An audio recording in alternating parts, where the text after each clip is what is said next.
اعوذ باللہ من الشیطان الرجیم بسم اللہ الرحمن الرحیم الحمد للہ الاول بلا اول کان قبلہ والآخر بلا آخر یکن بعدہ الذي قصرت عن رؤيته ابصار الناظرین وعجزت عن نعته اوهام الواصفین ثم الصلاة والسلام على اشرف الانبیاء والمرسلین وخاتم النبیین سیدنا ونبینا ومولانا ومولا الثقلین جد الحسن والحسین ابی القاسم محمد علیہ السلام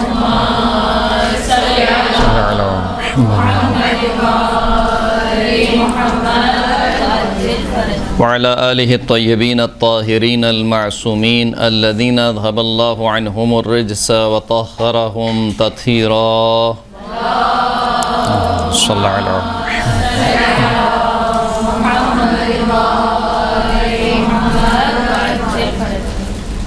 واللعنة الدائمة على أعدائهم أجمعين أما بعد فقد قال الله سبحانه وتعالى في كتابه المجيد بسم الله الرحمن الرحيم إن الذين يحبون أن تشيع الفاحشة في الذين آمنوا لهم عذاب أليم في الدنيا والآخرة والله يعلم وأنتم لا تعلمون سورہ مبارکہ نور آیت نمبر 19۔ خداوند کریم ایک ایسی برائی کی طرف اشارہ کر رہا ہے کہ جو اجتماعی برائی ہے، جو ایک معاشرے کو فاسد کر دیتی ہے اور معاشرے میں کینے کو، حسد کو، بغض کو جنم دیتی ہے۔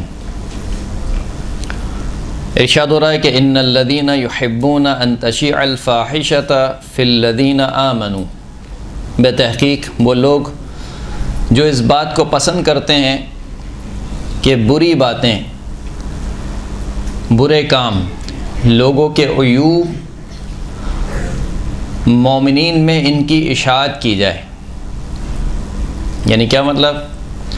یعنی فی سبیل اللہ یا فی سبیل الشیطان مارکیٹنگ کی جائے، مومنین کے عیوب کی، مومنین کے مثال کے طور پر کسی کو گناہ کرتے ہوئے دیکھ لیا یا کسی میں کوئی عیب دیکھ لیا تو اس عیب کی ایسی مارکیٹنگ کی جائے کہ کیا فیس بک کرتا ہوگا اور کیا واٹس ایپ کرتا ہوگا۔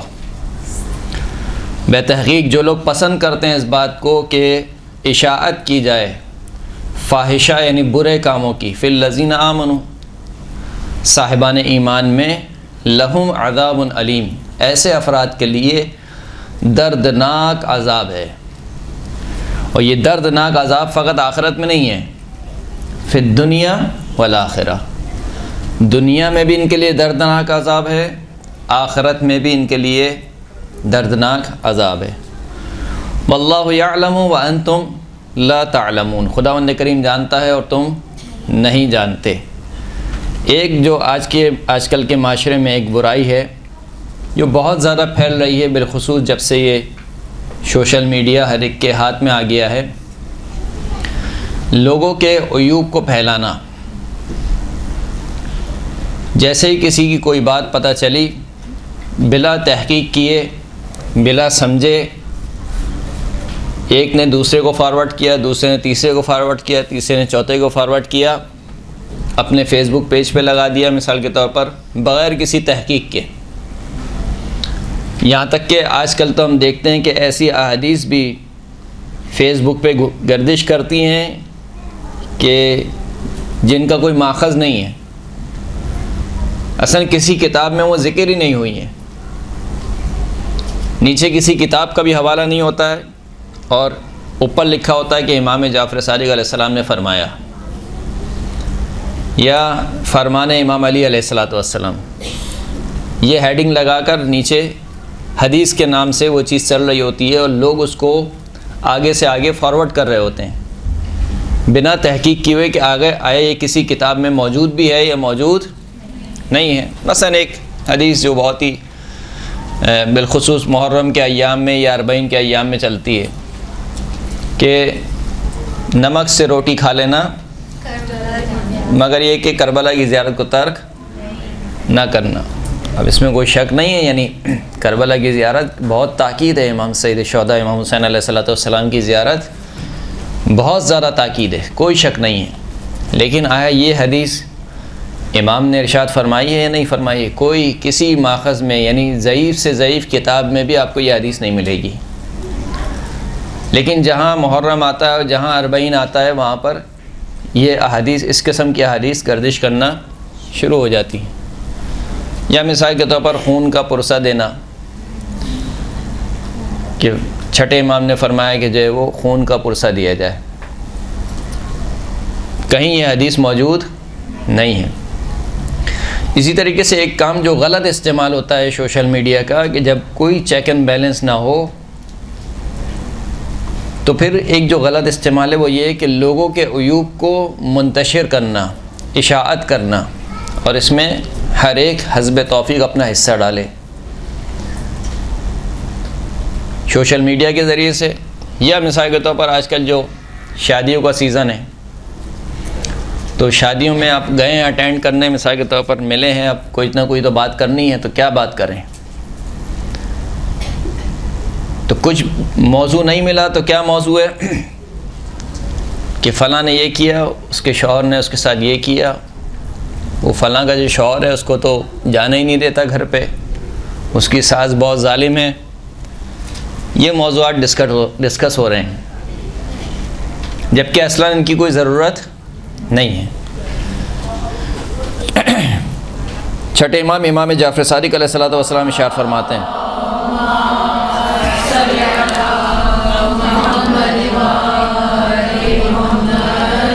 فرماتے ہیں کہ اقرب ما یکون العبد الى الکفر ان یؤاخی الرجل علی الدین فیحصی علیہ عثراته وزلاته لیعنفہ بها یوما ما۔ فرماتے ہیں کہ سب سے زیادہ وہ چیز جو انسان کو کفر کی طرف لے جاتی ہے، بہت قریب کر دیتی ہے، انسان کو کفر سے بہت زیادہ نزدیک کر دیتی ہے، وہ کیا ہے کہ کوئی شخص کسی دوسرے شخص سے دوستی کرے دین کی بنیاد پر، یعنی برادر دینی کے ہونے کی عنوان سے یا ایک مومنہ ہونے کے عنوان سے، یعنی ایک مومنہ کسی دوسری مومنہ سے دوستی کرے، کوئی مومن کسی دوسرے مومن سے دوستی کرے ایمان کی بنیاد پر۔ دوستی کرنے کے بعد کیا کرے؟ فیحصی علیہ عثراتہ، دوستی کرنے کے بعد اپنے دوست کی لغزشوں کو شمار کرنا شروع کرے، اس کی غلطیوں کو کاؤنٹ کرنا شروع کرے۔ وزلاتی، اثرات و زلات تقریباً ایک معنی میں ہے، یعنی اس کی لغزشوں کو، اس کی خطاؤں کو، اس کی غلطیوں کو کاؤنٹ کرنا شروع کرے، جمع کرنا شروع کر دے۔ کیوں؟ لیعنفہ بہا یوما ما، کہ اس وجہ سے جمع کر رہا ہے کہ ایک نہ ایک دن ضرور ان غلطیوں کے ذریعے سے اپنے اس دوست کو ذلیل کرے گا، رسوا کرے گا۔ کہا کہ یہ جو چیز ہے یہ انسان کو بہت زیادہ نزدیک کر دیتی ہے، کس سے؟ کفر سے۔ کہ انسان دوسروں کی خطاؤں کو کاؤنٹ کرنا شروع کرے، دوسروں کی لذتوں کو، دوسرے کی لغزشوں کو شمار کرنا شروع کرے۔ مولا کائنات امیر المؤمنین علی ابن ابی طالب علیہ السلام فرماتے ہیں،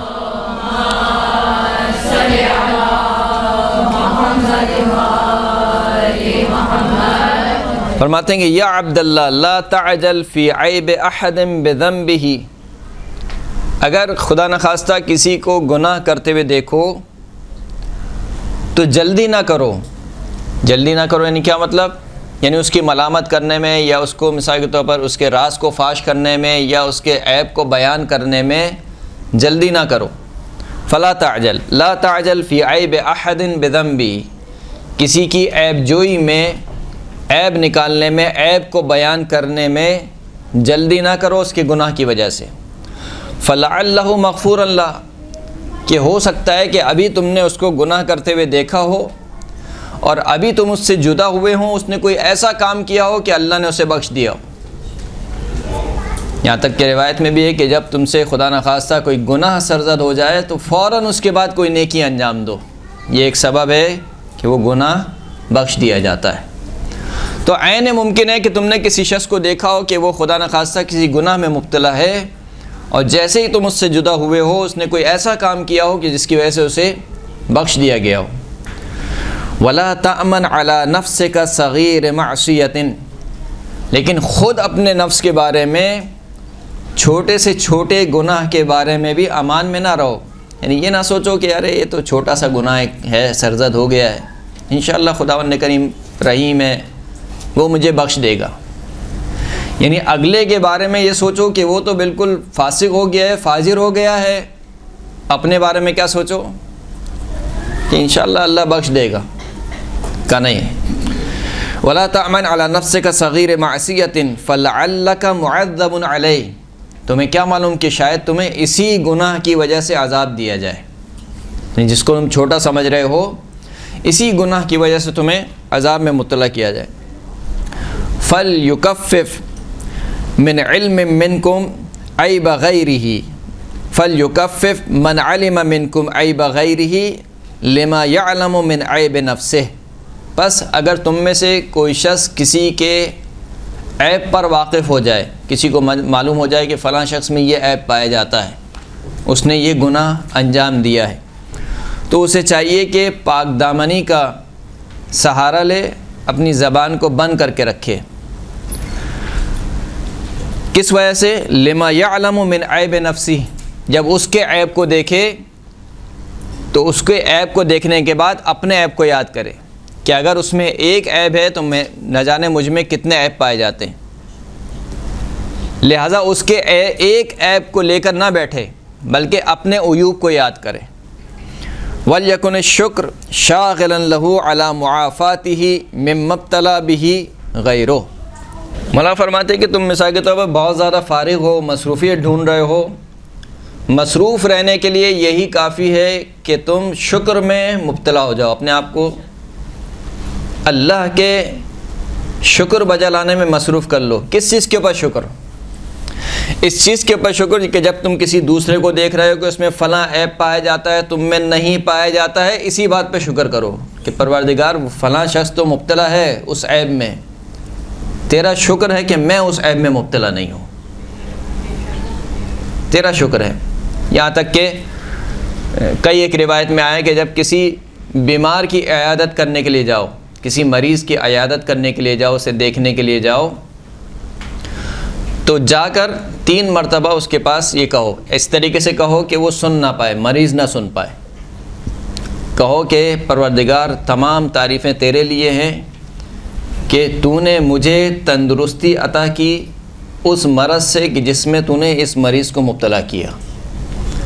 کہا کہ اگر تم 3 مرتبہ یہ کہو گے اس مریض کے بعد تو خداوند کریم تمہیں کبھی بھی اس مرض میں مبتلا نہیں کرے گا، یعنی جس مرض میں وہ مریض ابھی مبتلا ہے، اگر 3 مرتبہ تم نے ایسا کہا کہ پروردگار تمام تعریفیں تیرے لیے کہ تو نے مجھے اس مرض میں مبتلا نہیں کیا کہ جس میں اس مریض کو مبتلا کیا، تو خداوند کریم کبھی بھی تمہیں مبتلا نہیں کرے گا۔ اسی طریقے سے جب کسی میں عیب کو دیکھو تو بجائے یہ کہ اس عیب کو پھیلانے کے، کسی مومن کو ذلیل کرنے کے، خداوند کریم کا شکر ادا کرو کہ خدا نے تمہیں اس عیب سے مبرہ رکھا ہے، کیونکہ ہم سب ہمارا جو معاشرہ ہے، ہم میں سے کوئی بھی معصوم نہیں ہے، ہم سب کیا ہیں؟ غیر معصوم ہیں۔ جب سب غیر معصوم ہیں تو یقیناً کسی نہ کسی میں کوئی نہ کوئی برائی پائی جاتی ہے، یعنی کوئی بھی پرفیکٹ نہیں ہے، پرفیکٹ صرف جو 14 ہستیاں ہیں، 14 ہستیاں یا وہ ہستیاں جو ان سے بہت ہی زیادہ متصل ہستیاں ہیں، وہ ہستیاں جو ہیں وہ کامل ہیں۔ ان کے علاوہ جتنی بھی ہستیاں ہیں وہ سب ناقص ہیں، سب میں نقص پایا جاتا ہے، کسی میں چھوٹا کسی میں بڑا، فرق صرف یہ ہے کہ کسی کا نقص ظاہر ہو جاتا ہے لوگوں کے سامنے، کسی کا نقص چھپا رہتا ہے۔ مجھ میں کیا کیا برائیاں ہیں، میں آپ کے سامنے مثال کے طور پر 1 گھنٹے کے لیے آتا ہوں یا 1.5 گھنٹے کے لیے آتا ہوں، اس 1-1.5 گھنٹے کے لیے وہ خداوند کریم ہے کہ جس نے ہم سب کا پردہ رکھا ہوا ہے، ورنہ اگر وہ اس پردے کو ہٹا لے تو شاید کوئی کسی کو منہ دکھانے کے لائق نہ رہے، یعنی وہ اس قدر کریم ہے خداوند کریم۔ آپ دعائے کمیل میں پڑھتے ہیں، دعائے کمیل میں جہاں پر یہ والا فقرہ آتا ہے کہ پروردگار پس اسی رات اسی لمحے مجھے بخش دے اس سے پہلے مولا کائنات فرماتے ہیں کہ پروردگار سب کو چھوڑ دوں، میرے اعمال پر خود میرے اعضاء و جوارح گواہ ہیں، یعنی میرا اپنا جسم، جسے میں اپنا جسم کہتا ہوں، وہ خود میرے اعمال پر گواہ ہے۔ پھر اس کے بعد یہ جو 2 فرشتے ہیں کرام الکاتبین، یہ میرے اعمال پر گواہ ہیں، اور پھر ان سب سے بڑھ کر تو میرے اعمال پر گواہ ہے۔ اور تو کیسا گواہ ہے کہ پروردگار تو اس قدر کریم ہے کہ کچھ اعمال، کچھ میرے گناہ ایسے ہیں جو تو نے ان 2 فرشتوں سے بھی چھپا لیے ہیں۔ یعنی وہ اس قدر کریم ہے خداوند کریم کہ اگر کوئی شخص گناہ انجام دیتا ہے تو پروردگار جلدی نہیں کرتا ہے، یہاں تک فرشتوں کو حکم دیتا ہے کہ رکے رہو، ابھی فوراً سے نہ لکھو، کیا پتہ کہ میرا بندہ توبہ کر لے۔ لیکن جب کوئی نیکی انجام دیتا ہے کہا کہ فوراً سے لکھ لو۔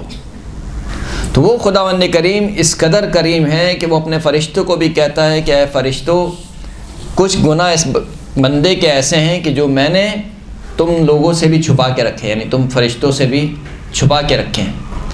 تو اگر یہ جو عصمت کا پردہ ہے یہ پردہ چاک ہو جائے، جیسے خود دعائے کمیل میں آپ پڑھتے ہیں اللہم اغفر لی الذنوب التی تحتک العصم، پروردگار میرے ان گناہوں کو بخش دے جو پردے کو چاک کرتے ہیں، یعنی جو رسوا کر دیتے ہیں، کہ جو اتنا اچھا بن کر میں آج یہاں پر بیٹھا ہوا ہوں، جو لوگ مثال کے طور پر بے عنوان مولانا عالم مجھے سن رہے ہیں، اگر ان کے سامنے میری برائیاں سامنے آ جائیں تو شاید یہ لوگ مجھے دیکھنا تو کیا سلام کرنا بھی گوارا نہ کریں، دیکھنا بھی گوارا نہ کریں۔ تو وہ خداوند کریم ہے جس نے ہم میں سے ہر ایک کا پردہ رکھا ہوا ہے۔ تو آج اگر ہم کسی کا پردہ چاک کریں گے تو خداوند کریم سے یہ امید نہ لگائیں کہ خداوند کریم ہمارا پردہ باقی رکھے گا۔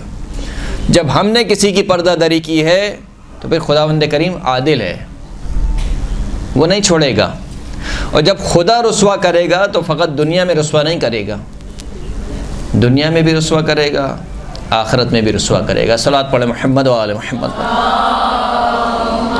صلی اللہ علیہ وسلم۔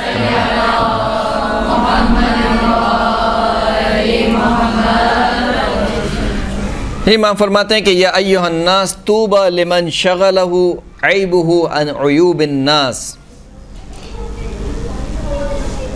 خوشخبری ہو، طوبہ جنت میں ایک درخت کا بھی نام ہے، یعنی جنت کی نعمتیں اس شخص کے لیے گوارا ہوں۔ کس شخص کے لیے؟ کہ جس کو خود اپنے عیب مشغول کیے ہوئے ہوں کہ وہ دوسرے کے عیوب کی طرف نگاہ کرے۔ یعنی انسان دوسرے کی زندگیوں میں کب جھانکتا ہے؟ جب وہ بالکل فارغ البال ہوتا ہے، جب اسے اپنی کوئی ٹینشن نہیں ہوتی۔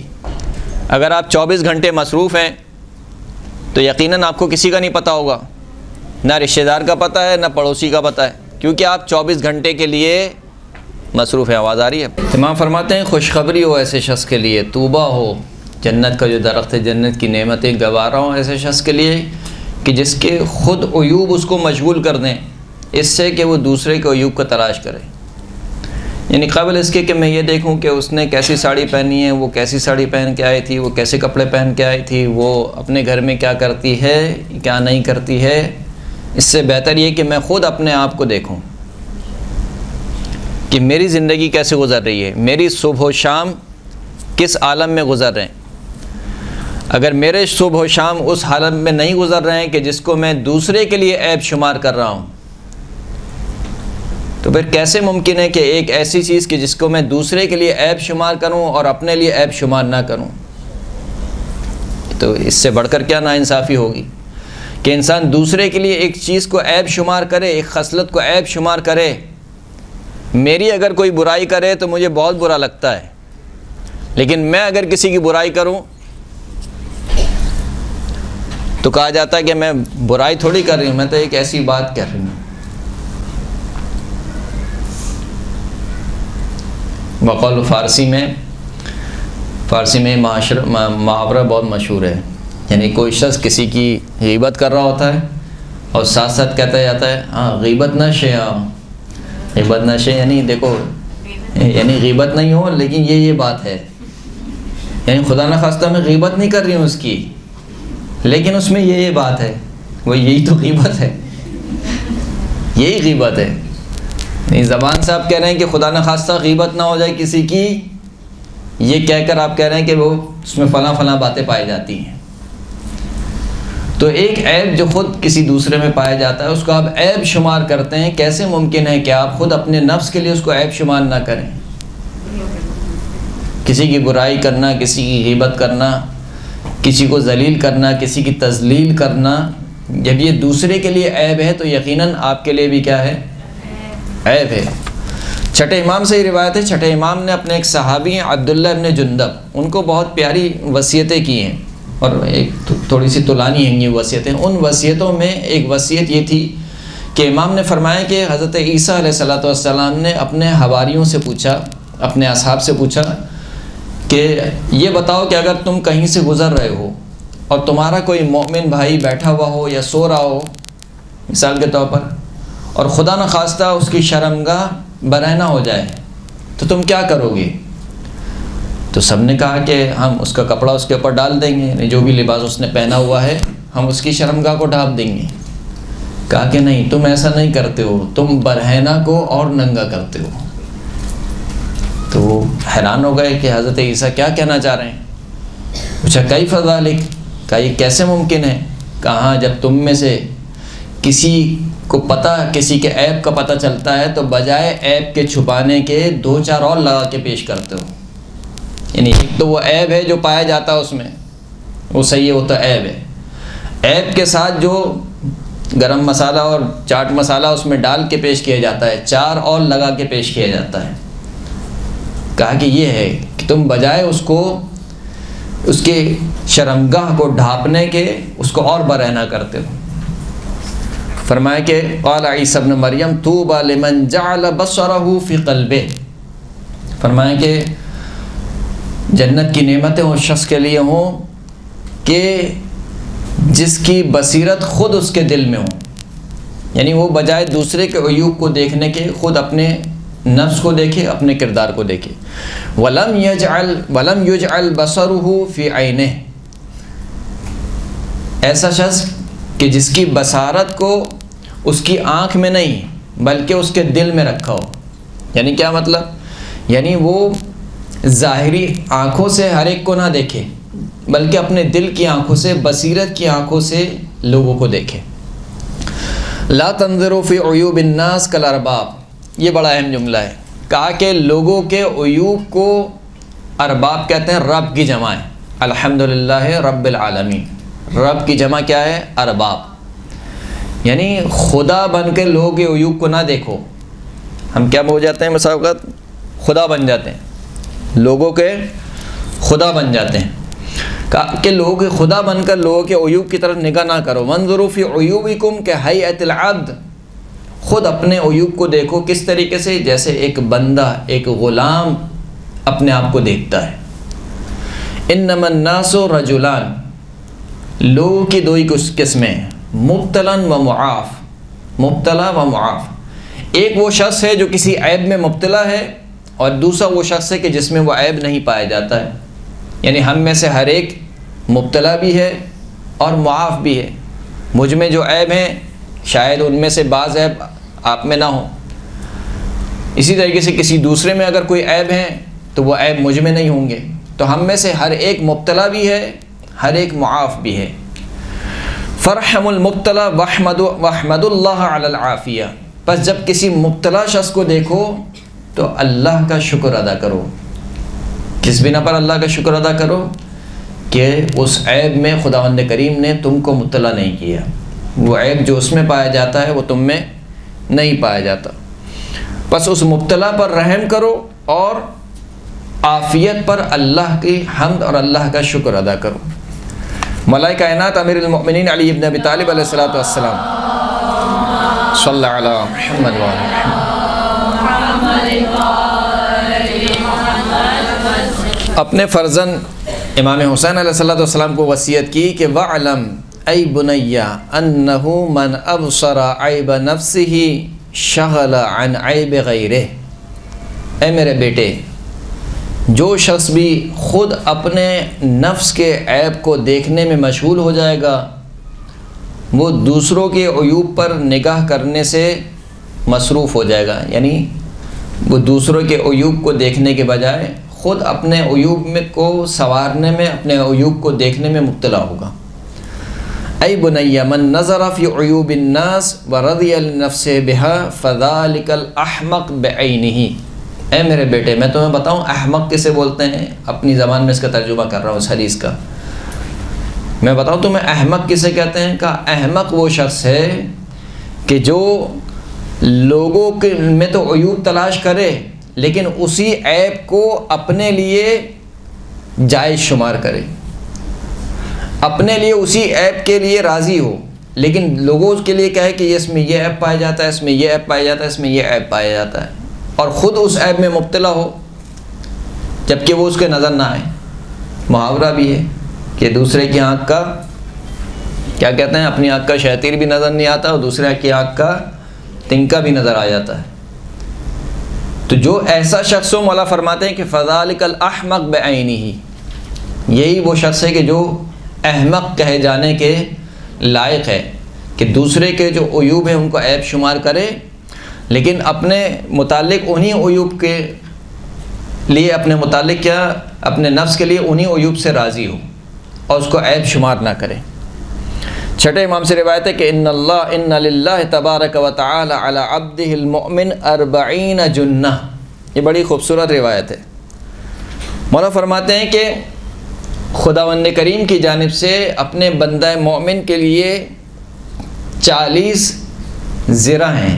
جنہ کہتے ہیں کہ جس کے ذریعے سے، جو تلوار میں ایک زرہ پہنی جاتی ہے کہ جس کے سبب سے دشمن کے وار سے بچا جاتا ہے، اسے جنہ کہا جاتا ہے۔ ڈھال، 40 ڈھال ہیں خداوند کریم کی جانب سے اپنے بندہ مومن کے لیے 40 ڈھال ہیں۔ فمن اذنب ذنبا کبیرا رفع عنہ جنہ، پس جو شخص بھی ایک گناہ کبیرہ انجام دیتا ہے تو خداوند کریم ایک ڈھال کو اٹھا لیتا ہے۔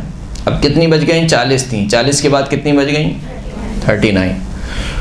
فَإِذَا عَابَ أَخَاهُ الْمُؤْمِنُ بِشَيْءٍ يَعْلَمُهُ مِنْهُ انْكَشَفَتْ تِلْكَ الْجُنَنْ عَنْهُ، لیکن جب یہ بندہ مومن کسی دوسرے بندہ مومن میں کوئی عیب پاتا ہے کہ جس عیب کو وہ جان لیتا ہے اور اس عیب کو لوگوں کے درمیان منتشر کرتا ہے، مولا فرماتے ہیں کہ پھر ساری کی ساری ڈھالیں خداوند کریم اٹھا لیتا ہے۔ یعنی گناہ کبیرہ کی وجہ سے کتنی؟ ایک ڈھال اٹھتی ہے۔ لوگوں کے عیوب کو بیان کرنے کی وجہ سے کتنی ڈھالیں اٹھ جاتی ہیں؟ ساری کی ساری ڈھالیں۔ وَيَبْقَى مُحْتَكَ السِّتْرِ، بس یہ جو بندہ ہے یہ اس حالت میں زندگی گزارتا ہے کہ اب کوئی پردہ نہیں رہتا اس کا۔ فَيَفْتَضِحُ فِي السَّمَاءِ عَلَى أَلْسِنَةِ الْمَلَائِكَةِ وَفِي الْأَرْضِ عَلَى أَلْسِنَةِ النَّاسِ۔ ایسا جو شخص ہے، اچھا یہ اس شخص کی بات ہو رہی ہے کہ جس کی عادت یہ ہو چکی ہے، یعنی جس کی خصلت ہی یہی ہے، جب کسی کے عیب کو دیکھ لے اس کا کام ہی یہی ہے کہ ہر وقت مثال کے طور پر کسی کے پاس بھی بیٹھنا، آپ کے پاس بیٹھے گا تو فلاں کی عیب جوئی، اس کے پاس بیٹھے گا تو اس سے آپ کے عیب بیان کرے گا، تیسرے کے پاس بیٹھے گا تو چوتھے کے عیب بیان کرے گا، یعنی یہ اس کا مشغلہ ہے۔ جو کبھی کبھار جس سے یہ گناہ سرزد ہو جائے مثال کے طور پر تو اس کا مسئلہ الگ ہے، وہ توبہ کرے خداوند کریم سے، اس کی توبہ قبول ہوگی انشاءاللہ۔ لیکن یہ وہ شخص ہے کہ یہ خصلت اس کی وجود کا حصہ بن گئی ہے، یعنی عادت بن گئی ہے، اب چھوڑنا بھی چاہے تو نہیں چھوٹ رہی ہے۔ تو ایسا جو شخص ہے، خداوند امام ارشاد فرماتے ہیں کہ خداوند کریم ایسے شخص کو آسمان میں ملائکہ کی زبانوں کے ذریعے سے رسوا کرتا ہے اور زمین میں لوگوں کی زبانوں کے ذریعے سے رسوا کرتا ہے، یعنی اس کی کوئی عزت نہیں رہتی معاشرے میں، نہ آسمان میں اس کی کوئی عزت رہتی ہے نہ زمین میں اس کی کوئی عزت رہتی ہے۔ ولا یرتکب ذما الا ذکرہ، یہ کوئی گناہ انجام نہیں دیتا مگر یہ کہ اس کے گناہ کا لوگوں کو پتہ چل جاتا ہے اور لوگ اس کے گناہ کا تذکرہ کرتے ہیں۔ ایسا شخص جو دوسرے کو عیوب کو بیان کرے۔ وَيَقُولُ الْمَلَائِكَةُ الْمُوَكَّلُونَ بِهِ، جو ملائکہ خداوند کریم نے اس کے اوپر موکول کیے ہوئے ہیں، وکیل بنائے ہوا ہے ان ملائکہ کو، وہ ملائکہ خداوند کریم سے کہتے ہیں کہ یا ربنا قد بقی عبدک محتک الستر، اے پروردگار یہ جو تیرا بندہ ہے، یہ تیرا بندہ اس حال میں زندگی گزار رہا ہے کہ اب کوئی پردہ نہیں بچا اس کا، وقت امرتنا بحفظہ، تو نے ہمیں حکم دیا ہے کہ ہم اس کی حفاظت کریں۔ یعنی بندہ مومن خداوند کریم فرشتوں کو حکم دیتا ہے کہ تم اس کی حفاظت کرو، لیکن یہ تیرا بندہ اب اس کا کوئی پردہ نہیں بچا ہے۔ فیقول عز وجل، خداوند کریم کہتا ہے کہ ملائکتی لو اردت بہذا العبد خیرا ما فضحتہ، اگر میں اس بندے سے خیر کا ارادہ کرتا تو کبھی بھی اسے رسوا نہیں کرتا۔ یعنی کیا مطلب؟ یعنی اس بندے نے اس کام کے ذریعے سے خود اپنے ہاتھوں سے اللہ کے خیر کو اپنی جانب سے موڑ لیا ہے۔ اب یہ خود چاہ رہا ہے کہ رسوا ہو، جب یہ خود چاہ رہا ہے کہ رسوا ہو تو میں اس کی کیسے روک سکتا ہوں؟ فرمایا کہ لو اردت بہذا العبد خیرا ما فضحتہ فارفعوا اجنحتکم عنہ، پس اے فرشتوں اپنے پروں کو اس بندہ مومن سے اٹھا لو۔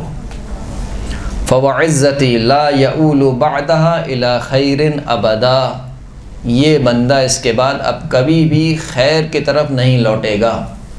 نہیں، بڑی خطرناک حدیث ہے اگر سوچا جائے تو، کہ اگر کسی کی خدا نخواستہ عادت ہی خصلت ہی یہ بن گئی ہو کہ ہمیشہ جس محفل میں بیٹھنا اس محفل میں کسی نہ کسی کی برائی، کسی نہ کسی کے عیب بیان کرنا، کہا کہ یہ وہ بندہ ہے کہ خداوند کریم نے فرشتوں کو حکم دیا ہے کہ اپنے پروں کو اٹھا لیں، اور اب اس سے کوئی خیر کی امید نہیں ہے، یہ کبھی بھی خیر کی طرف نہیں پلٹے گا۔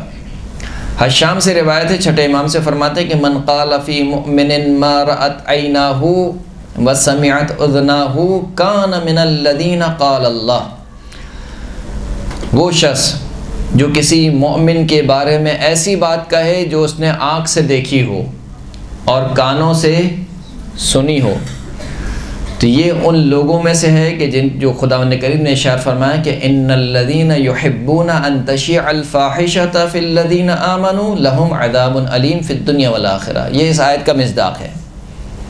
اچھا، لوگ یہ کہتے ہیں کہ دیکھیں ہم تو وہی بیان کر رہے ہیں کہ جو اس میں پایا جاتا ہے۔ بہت سے افراد ہوتے ہیں جو کہتے ہیں کہ یہ بات تو میں اس کے منہ پر بھی کہہ سکتا ہوں، یعنی ایک برائی بیان کرتے ہیں، کہا کہ وہ اگر میرے سامنے بھی ہو تو یہ تو میں اس کے منہ پہ بھی کہہ سکتا ہوں۔ تو اگر منہ پہ آپ کہیں گے تو یہ تو اس سے زیادہ بدتر ہے، یعنی پیٹھ پیچھے کرنا ایک گناہ ہے، اس کے منہ پہ کہنا یہ اس سے زیادہ بدتر ہے۔ حرمت المؤمن کا حرمت الکعبہ، مومن کی حرمت کعبے کی طرح ہے۔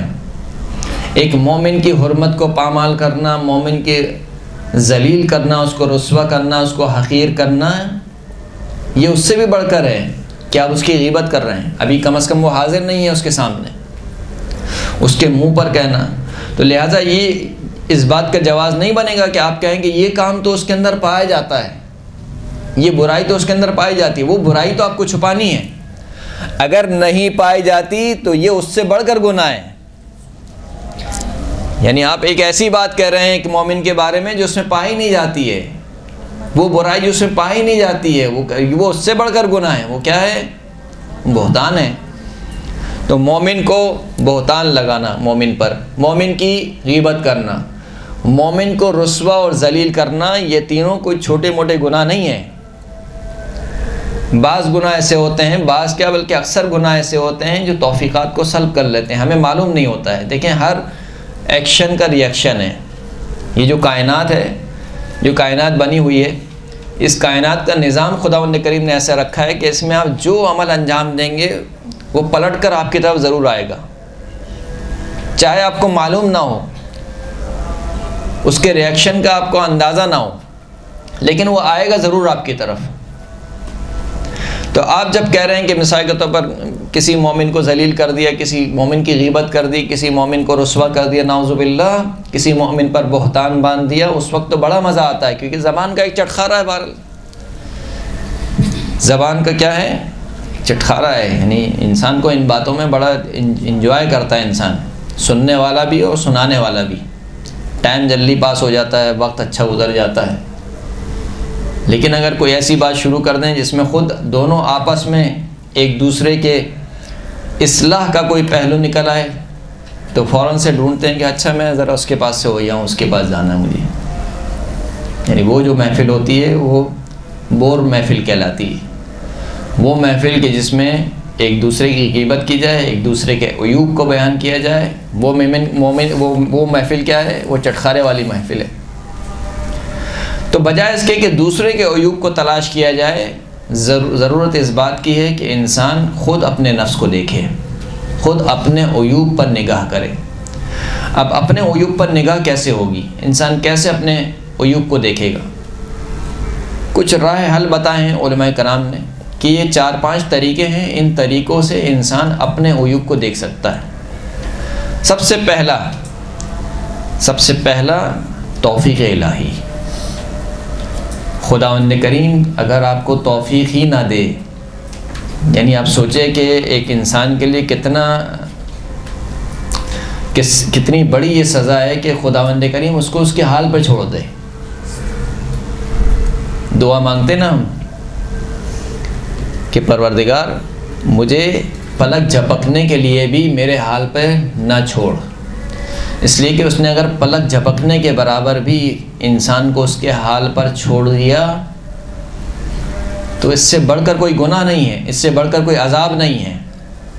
یہاں تک کہ روایت بھی ایک نقل کی جاتی ہے کہ ایک حضرت موسیٰ کے زمانے میں ایک شخص تھا، وہ حضرت موسیٰ سے کہتا تھا کہ مثال کے طور پر آپ جو کہتے ہیں کہ عذاب آئے گا اور یہ ہوگا اور فلاں ہوگا، میں تو یہ سارے کام کرتا ہوں، کوئی خدا کا عذاب نہیں آتا ہے.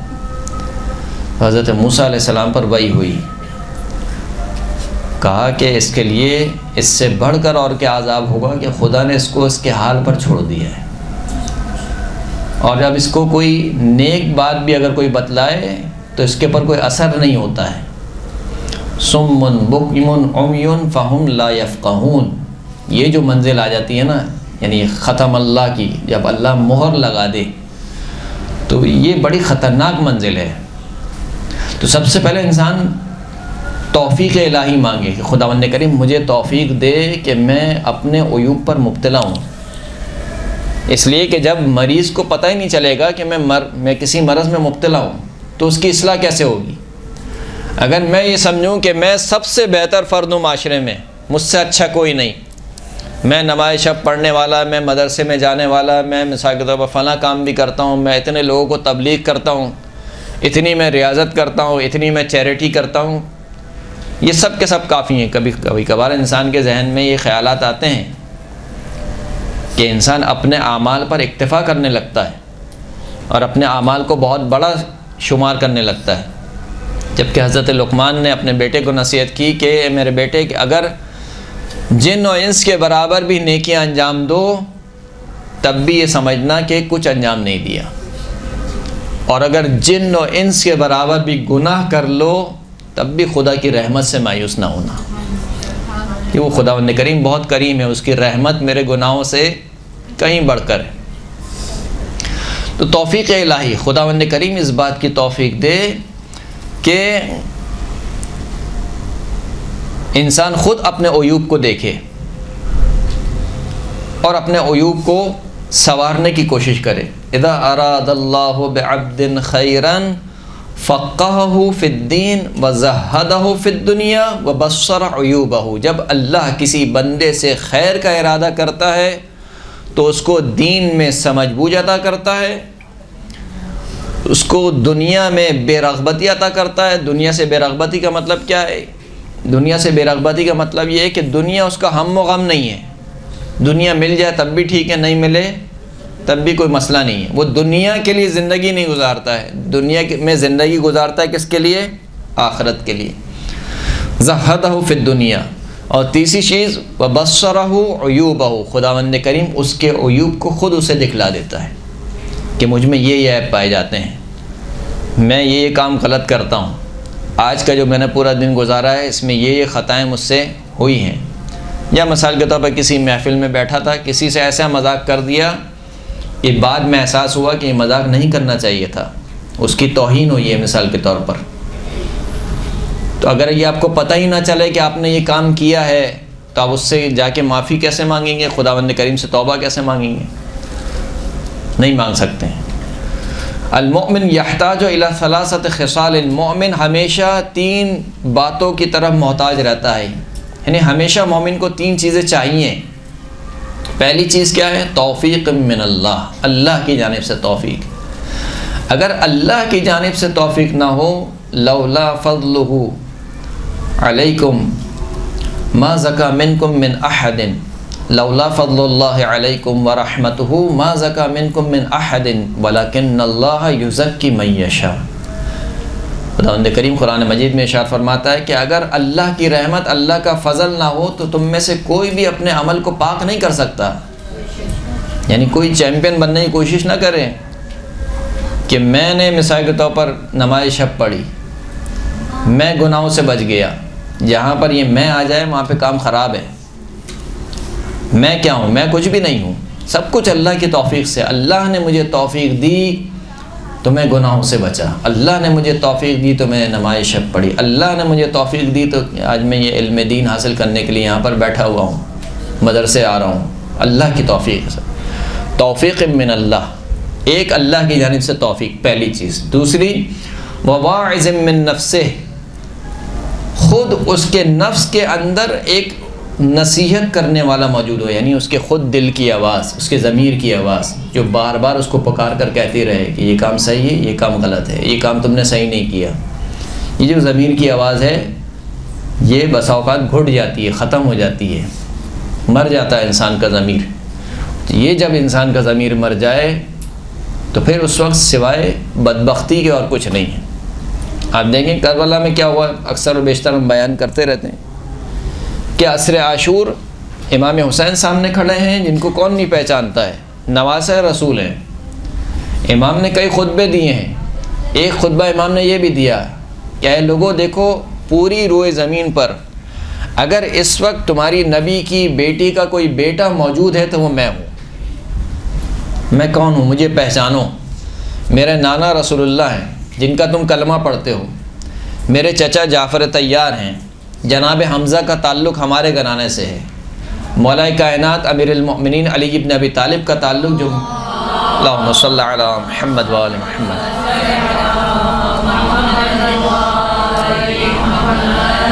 وہ میرے بابا ہیں، خاتون جنت میری ماں ہیں، یعنی سب کو پہچانوا رہے ہیں۔ یہاں تک کہ یہ بھی کہہ رہے ہیں کہ اگر تمہیں شک ہے کہ میں جھوٹ بول رہا ہوں تو تمہارے درمیان اصحاب موجود ہیں، یہ سعید خدری تمہارے درمیان موجود ہیں، ان سے پوچھو، وہ فلاں صحابی تمہارے درمیان موجود ہیں، ان سے پوچھو کہ آئے یہ باتیں صحیح ہیں غلط ہیں۔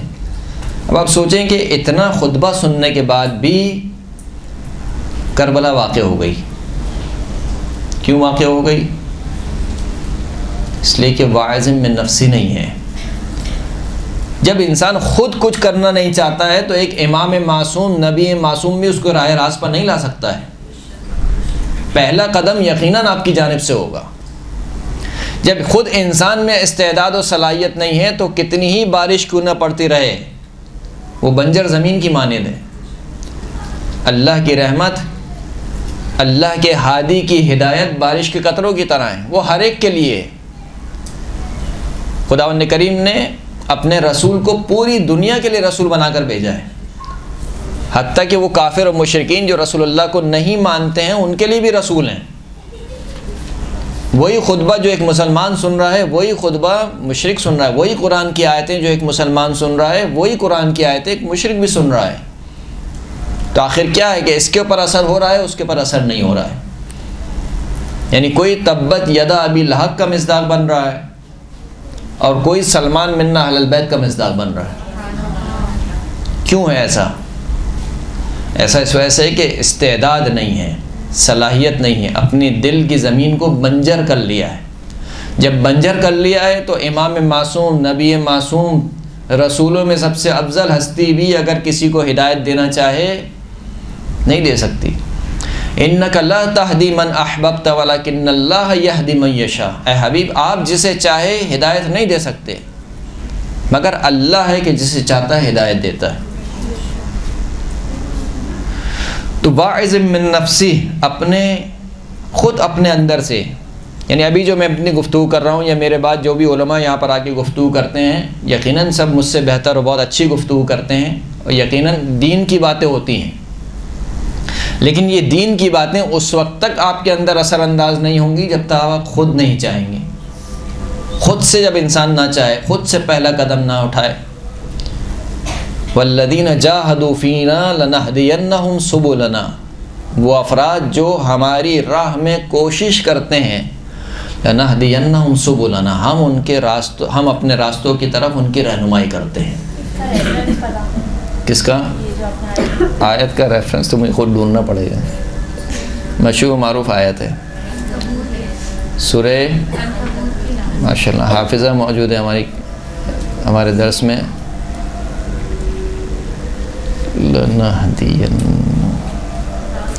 جی سورہ عنکبوت کی آخری آیت نمبر 69، والذین جاہدوا فینا لنہدینہم سبلنا ان اللہ لمع المحسنین، بے تحقیق خداوند کریم نیک کام کرنے والوں کے ساتھ ہیں۔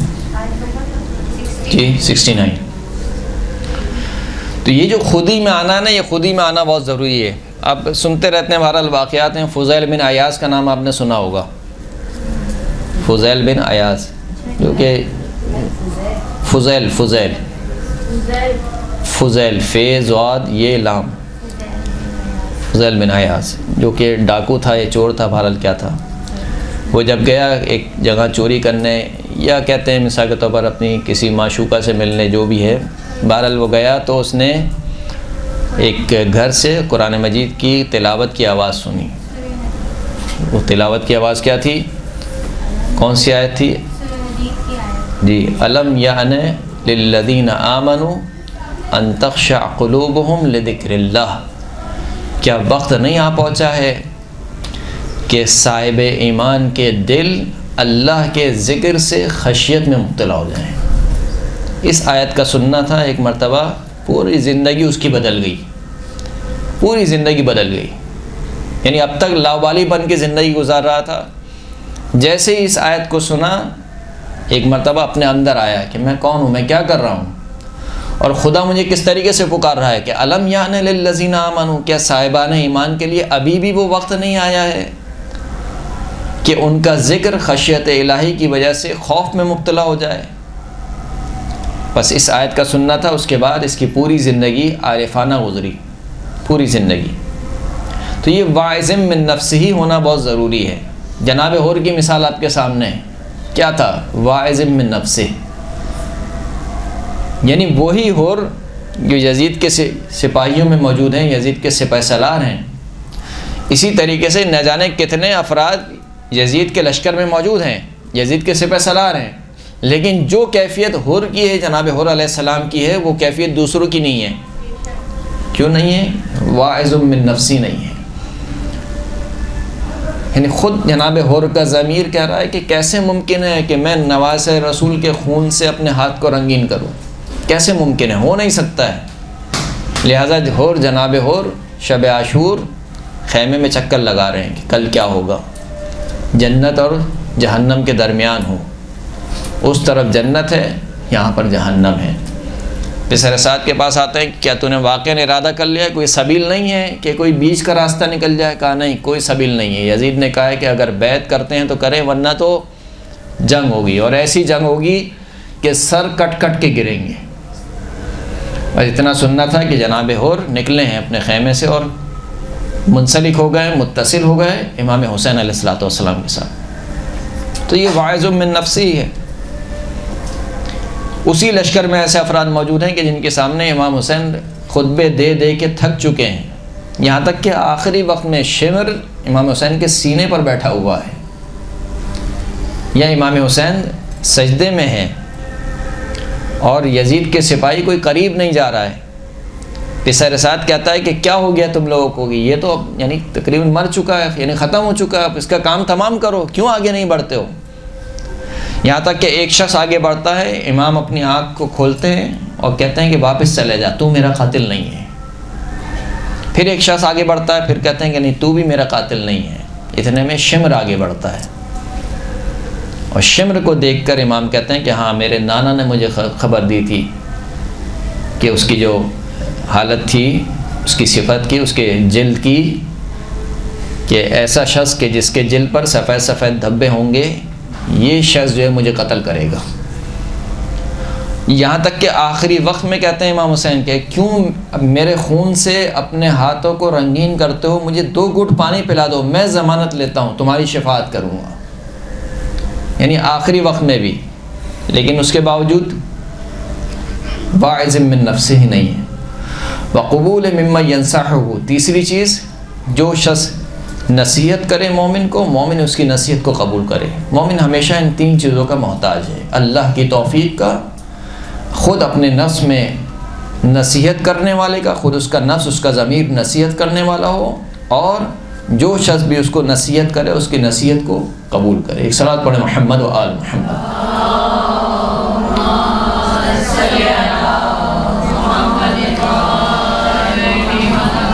چوتھے امام سے روایت ہے کہ یبن آدم انک لا تزال بخیر ما کان لک واعظ من نفسک، اے آدم کے بیٹے تو اس وقت تک خیر میں رہے گا جب تک خود تیرے اندر ایک نصیحت کرنے والا موجود ہوگا، اس وقت تک تو خیر میں رہے گا۔ وما کانت المحاسبۃ من ہمبک، اور جب تک خود اپنے نفس کا محاسبہ کرنا، حساب و کتاب کرنا تیرا سب سے اہم ترین مشغلہ بن جائے، اس وقت تک تو خیر میں ہے۔ وما کان الخوف لک شعارا والحذر لک دثارا، اور جب تک خوف تیرا شعار بن جائے، تیرا نعرہ بن جائے، یعنی خوف الہی، خداوند کریم کے عذاب سے خوف، والحذر، حذر یعنی بچنا، اپنے آپ کو بچانا، احتیاط کرنا، شبہ میں مبتلا نہ ہونا، یہ جو ہے وہ دثار نہ بن جائے۔ دثار اس لباس کو کہتے ہیں جو اندر والے لباس کے اوپر پہنا جاتا ہے، یعنی مثال کے طور پر ردا، چادر جو لباس کے اوپر ڈالی جاتی ہے، یا وہ لباس جو جسم سے متصل لباس ہوتا ہے اس کے اوپر جو لباس پہنا جاتا ہے اس کو دثار کہا جاتا ہے۔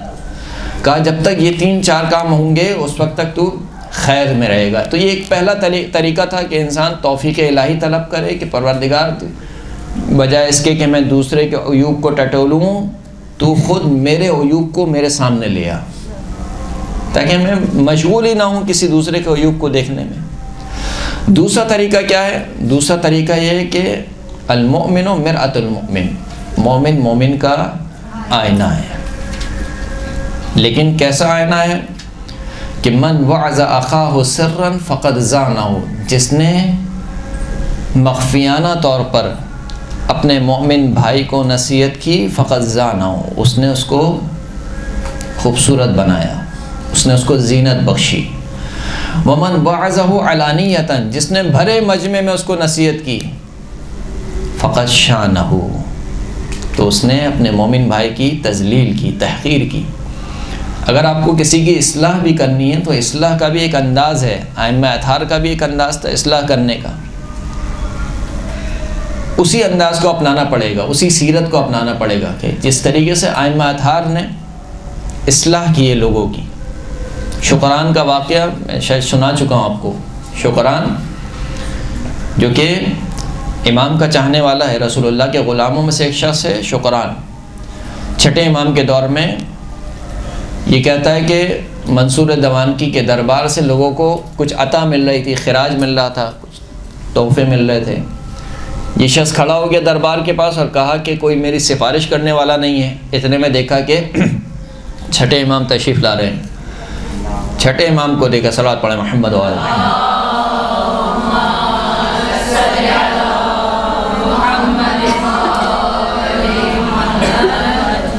چھٹے امام کو دیکھا تو کہا کہ بس اب میرا کام بن گیا۔ امام نزدیک آئے اور امام سے سفارش کی کہ آپ جو وہ خلیفہ کی کچھ عطا مل رہی ہے، آپ خلیفہ سے جا کے سفارش کریں۔ امام نے کہا اچھا صحیح ہے، میں جاتا ہوں اندر۔ امام گئے اندر اور تھوڑی دیر کے بعد دوبارہ باہر تشریف لائے اور اپنی آستین میں سے کچھ نکالا اور یہ اس کو شکران کو دے دیا۔ دینے کے بعد شکران سے کہا کہ یا شکران، ان الحسن من کل احد حسن، اے شکران نیکی ہر ایک سے اچھی ہے، ومن کا حسن، تجھ سے بہت اچھی ہے۔ کیوں تجھ سے بہت اچھی ہے؟ لمکان کا منا، اس لیے کہ تیری نسبت ہماری طرف ہے، تو ہمارا شیعہ ہے۔ تو اگر نماز پڑھے گا تو کہا جائے گا جعفر صادق کے شیعہ نے نماز پڑھی ہے، علی کے شیعہ نے نماز پڑھی ہے، تیرا اخلاق اگر اچھا ہوگا تو کہا جائے گا شیعہ کا اخلاق بہت اچھا ہوتا ہے. تم اگر پردے دار ہوگی تو کہا جائے گا کہ شیعہ مومنات، شیعہ عورتیں پردہ دار ہوتی ہیں، زینب کی چاہنے والی، زینب کے مصائب پر گریہ کرنے والی پردے دار ہوتی ہیں. لمکان کا منا، تمہاری نسبت ہماری طرف ہے. وَإِنَّ الْقَبِيحَ مِنْ كُلِّ أَحَدٍ قَبِيحٌ، اور برا کام ہر ایک سے بہت برا ہے، لیکن وَلَكِنَّكَ مِنْكَ أَقْبَحُ، لیکن تجھ سے برائی بہت بری ہے. کیوں؟ لمکانک منا، اس لیے کہ تیری نسبت ہماری طرف ہے. تو اگر گناہ کرے گا تو یہ نہیں کہا جائے گا تو نے گناہ کیا ہے، کہا جائے گا کہ جعفر صادق کے شیعہ نے یہ گناہ کیا ہے، علی کے ماننے والے نے یہ گناہ کیا ہے.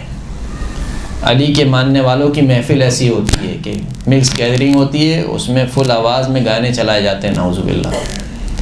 تو گناہ کر رہے ہو تو گناہ کرتے وقت یہ سوچ لو کہ یہ نسبت فقط تمہاری طرف نہیں دی جائے گی، یہ نسبت تمہارے امام کی طرف بھی دی جائے گی. یہ جملہ امام نے کہا. اب یہ جملہ امام نے کیوں کہا؟ وجہ کیا تھی؟ شکران نے ایسا کیا کیا تھا؟ شکران شراب نوشی کیا کرتا تھا، شراب پیتا تھا. امام یہ بھی تو کہہ سکتے تھے کہ صحیح ہے، یہ آتا تو ہم نے تجھے دے دی، لیکن مجھے پتہ ہے تو شراب پیتا ہے، شراب پینا بہت بری بات ہے، اور یہ ہے اور وہ ہے فلاں. شراب پینے کے جتنے بھی مضرات ہیں، جتنے بھی عذاب الہی ہیں، وہ اس کو بتلا سکتے تھے. ایسا ہو سکتا تھا؟ نہیں ہو سکتا تھا. لیکن امام نے ایک دوسرا طریقہ اپنایا کہ اس کی عزت بھی رہ جائے، اس کی پردہ دری بھی رہ جائے، یعنی اس کا پردہ بھی رہ جائے، اس کا پردہ چاک نہ ہو، اس کو یہ نہ پتہ چلے کہ مجھے معلوم ہے کہ یہ شراب پیتا ہے، لیکن اس کی اصلاح بھی ہو جائے. یہ طریقہ امام نے اپنایا. اگر امام ڈائریکٹ اس سے کہتے کہ تم شراب پیتے ہو تو شاید وہ آئندہ شراب نہیں پیتا، لیکن شاید کسی اور گناہ میں مبتلا ہو جاتا. اس لیے کہ امام نے فقط شراب کے بارے میں اس کی مذمت کی، لیکن امام نے ایک ایسا جملہ کہا کہ اس کی پوری زندگی سنور جائے، کہ وہ آئندہ شراب تو جائے کیا کسی اور گناہ کو بھی کے نزدیک بھی نہ جائے. یکمل المؤمن مرآۃ المؤمن لأنہ یتأملہ فیسد فاقتہ ویجمل حالتہ. اے کمیل، مولا کائنات فرماتے ہیں جناب کمیل سے، جن کی اب دعائے کمیل پڑھتے ہیں، جناب کمیل بن زیاد. اے کمیل، مومن مومنین کا آئینہ ہوتا ہے. کیوں؟ کیونکہ وہ ہمیشہ مومنین کی رعایت کرتا رہتا ہے، دیکھ بھال کرتا رہتا ہے. فیسد فاقتہ، بس وہ بچاتا ہے، مومن دوسرے مومن کو بچاتا ہے کہ کوئی گناہ اس سے سرزد نہ ہو جائے، کوئی عیب اس سے سرزد نہ ہو جائے. ویجمل حالتہ، اور اس کے حالت کو خوبصورت بناتا ہے، بجائے اس کے کہ اس کے عیوب کو دیکھ کر لوگوں میں اچھالنے کے، خود اس کے عیوب کو خود اسے بتلاتا ہے. ایسے ایک لطیفہ بھی کہا ہے کہ میرے جتنے بھی عیوب ہیں وہ مجھے ہی بتلائے جائیں، میری کوئی اور برانچ نہیں ہے. صحیح نا؟ یعنی میری کوئی اور برانچ نہیں ہے. جتنے عیوب آپ کو پتہ چل رہے ہیں، میری کوئی برائی پتہ چل رہی ہے، تو بجائے اس کے کہ دوسرے کو، تیسرے کو، چوتھے کو، پانچویں کو کہنے کے، خود مجھے آگے بتائیں کہ آپ میں یہ برائی ہے. صحیح. اول تو ٹٹولنے کی ضرورت نہیں ہے عیوب. اگر آپ کو عیب پتہ بھی چل جائے، ظاہر سی بات ہے انسان جو ہے وہ ہر ایک کو اللہ نے دو آنکھیں دی ہیں، انسان آنکھیں بند کر کے تو نہیں چل رہا ہے. اگر عیوب کا پتہ بھی چل جائے تو بجائے اس کے کہ دوسرے تیسرے افراد کے کہنے کے، خود اس شخص سے جا کر کہا جائے. اور اس کا بھی ایک طریقہ ہے کہ کس طریقے سے کہا جائے، نئے کہ بھری محفل میں اس کو ذلیل کیا جائے.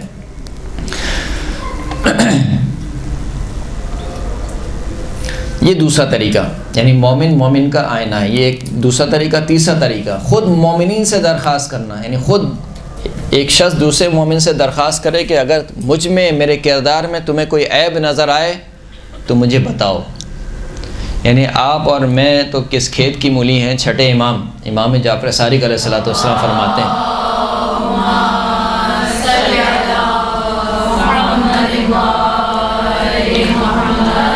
فرماتے ہیں کہ احب اخوانی الیہ من اہدی عیوبی الیہ. میرے برادر مومنین میں سے سب سے زیادہ مجھے محبوب وہ میرے برادر ہیں جو میرے عیوب کو مجھے ہدیہ پیش کرتے ہیں. یعنی امام نے دو طریقے سے یہاں پر دو تعبیر کا استعمال کیا. من اہدی عیوبی الیہ، یعنی جو شخص آپ کو آپ کے عیب بتا رہا ہے، آپ چڑھے نہیں، بلکہ یہ سمجھیں کہ گویا یہ ایک تحفہ ہے جو آپ کی طرف لے کر آیا ہے. جو آپ کو سنورنے کا موقع مل رہا ہے، اصلاح کا موقع مل رہا ہے، تو اگر کوئی کسی کے عیب بتائے، مجھے کوئی میرے عیب بتائے، تو بجائے چڑھنے کے یا بجائے غصہ کرنے کے یا ناراض ہونے کے اس کا شکریہ ادا کرنا چاہیے، اور اپنے اگر وہ عیب واقعاً مجھ میں پایا جاتا ہے تو اس عیب کی اصلاح کرنی چاہیے۔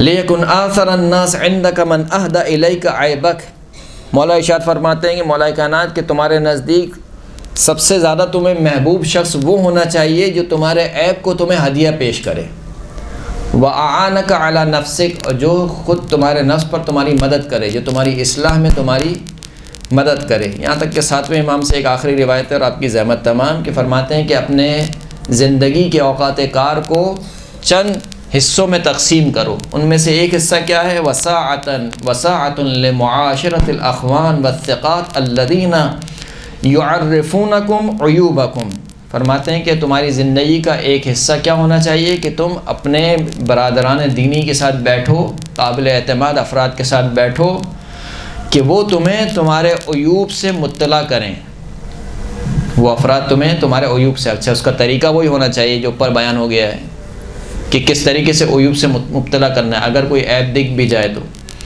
وَيُخَلِّصُونَ لَكُمْ فِي الْبَاطِنِ، اور باطن میں تمہارے لیے خالص ہوں، منافق نہ ہوں، تم سے کچھ کہیں، منہ پر تمہارے کچھ کہیں، پیٹھ پیچھے تمہارے کچھ کہیں، یہ نہیں ہونا چاہیے، باطن اور ظاہر ایک جیسا ہونا چاہیے۔ فرماتے ہیں کہ جو شخص 2 چہروں اور 2 زبانوں والا ہو، خداوند کریم اس کو قیامت میں ایسا محشور کرے گا کہ اس کی 2 زبانیں، آگ کی 2 زبانیں اس کے پورے جسم سے لپٹی ہوئی ہوں گی۔ صلی اللہ علی محمد وعلی آلہ الطیبین الطاہرین۔